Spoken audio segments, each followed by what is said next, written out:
ବର୍ତ୍ତମାନ ଯାହା ସୂଚନା ମିଳୁଛି ଉପକୂଳରୁ ଉପାନ୍ତ ସବୁଆଡ଼େ ଧୂଆଁ ଧୂଆଁ ଦିଶୁନି ରାସ୍ତାଘାଟ। ତେବେ ସୂଚନା ଅନୁସାରେ ରାଜ୍ୟକୁ ଫେରିଛି ଶୀତ। ଉପାନ୍ତରରୁ ଉପକୂଳ ସବୁଠି ଖସିଛି ପାରଦ। ତା ସାଙ୍ଗକୁ ଘନ କୁହୁଡ଼ି ଜୀବନଯାତ୍ରାକୁ ଅସ୍ତବ୍ୟସ୍ତ କରୁଛି। ଆଜି ଆଭ୍ୟନ୍ତରୀଣ ଓଡ଼ିଶା ସମେତ ଅନୁଗୁଳ, ଢେଙ୍କାନାଳ, କେନ୍ଦୁଝର ଓ ମୟୂରଭଞ୍ଜ ଜିଲ୍ଲାରେ ଘନ କୁହୁଡ଼ି ଦେଖାଦେଇଛି। ଅନ୍ୟପଟେ ରାଜ୍ୟକୁ ଉତ୍ତର ପଶ୍ଚିମ ଦିଗରୁ ପ୍ରଭାବିତ ହୋଇଥିବା ଥଣ୍ଡା ଶୁଷ୍କ ପବନ ପ୍ରଭାବରେ ଶୀତ ବଢ଼ିଥିବା ପାଣିପାଗ ବିଭାଗ କହିଛି।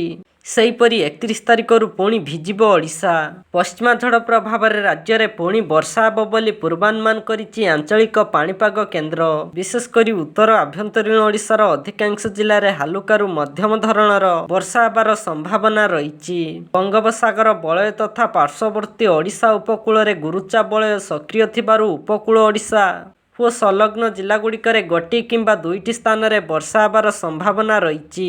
ଏହାକୁ ନଜରରେ ରଖି ଆସନ୍ତା 24 ଘଣ୍ଟା ପାଇଁ ୟେଲୋ ୱାର୍ଣ୍ଣିଂ ଜାରି କରିଛି ପାଣିପାଗ ବିଭାଗ।